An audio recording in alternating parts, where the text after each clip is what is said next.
welcome back on this wonderful winter day in January. Today I'm going to talk to you about why does chemo take so long. I plan on getting there at 8. That's when we're called, 8 a.m. And of course I have to get to Augsburg, so that's depending on what transport I use, whether a friend takes me or I take the tram or a taxi. Have to figure in that time. And at 8 o'clock it starts. And it goes as follows. I have to refer to my notes, so please bear with me. But first I want to talk about what I'm thankful for. I am thankful for my wonderful pets and for having support in taking care of them during this difficult time, especially the dog, who I'm unfortunately not really able to walk with much more. So I have my daughter and some friends who will take her for walks, long walks and play time. So I'm very grateful for that. So without further ado, we shall start this video. As I said, 8 a.m. Sorry, I'm already skipping ahead. We report to the oncologist's office. There are 7 chemo chairs in the chemo room. Sometimes it's full, occasionally only 3 chairs are occupied. The technician, sorry, I don't know what that title is, but she does a great deal and knows everything. Starts with the patient closest to the window, where those who have the longest treatments are seated.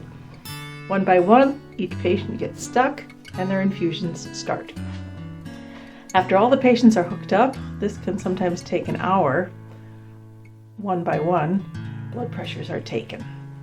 And depending on the individual's treatment, people have different cocktails and different numbers of infusion bags. I typically have 7 or 8. So they are as follows. There's a bladder protection, which takes about 45 minutes. A salt water infusion, which takes about an hour. Nausea protection, another hour. And bathroom breaks are allowed only after saltwater infusions. That's to ensure that all the chemicals are underway in your bloodstream before you get unhooked. And then after the salt water, you put on a pair of snug surgical gloves, 2 pair of them actually, which restrict the blood flow to the fingertips to minimize the dangers of nerve damage from the chemo drugs. Some patients wear iced gloves and ice packs on their feet. I fortunately don't have to do that for a whole hour. And then you get your first chemo drug, which takes an hour. Again, salt water. And after 10 minutes of the salt water starting, you can remove your gloves. That takes again an hour. Bathroom breaks allowed. I take them every time because you got a lot of fluids going into you, and you don't want to be stuck in the middle of a chemo bag and think, oh, I gotta go to the bathroom.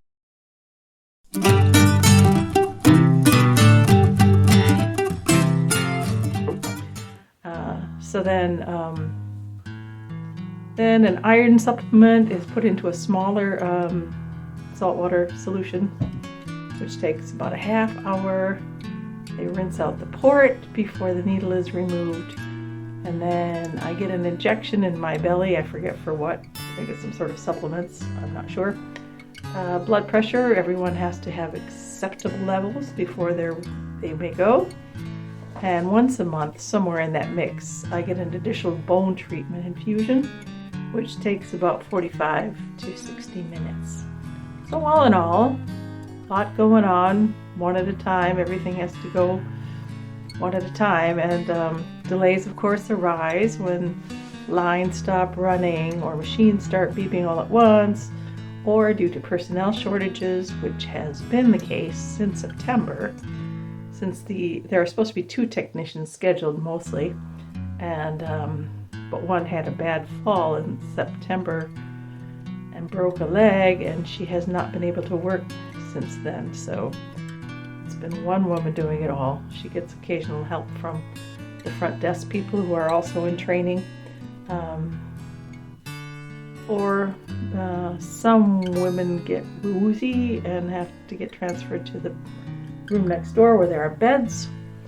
One day a woman actually showed up for chemo, and I'm not sure what happened, but she was obviously not well. I don't know what was going on, but she didn't even make it into a chemo chair. Had to be escorted across the street to the hospital by one of the staff. So they admitted her in the hospital. I think they even took her chemo drips over there for her. I'm not exactly sure. I didn't really catch it. Basically, I don't anticipate ever getting out of there until at least 2 p.m. and generally reckon with 3 p.m. because something generally happens or goes wrong or whatever that I personally, my blood pressure is too high, whatever. And so, yeah, I generally don't plan on much of anything that day except for the whole day in the chemo chair and then just relaxing when I get home. So that's the rundown of why chemo takes so long. If you have questions, please be sure to drop them in the comments and I'll try to address them on this or any other topic. And I'll see you in the next one. Have a lovely day.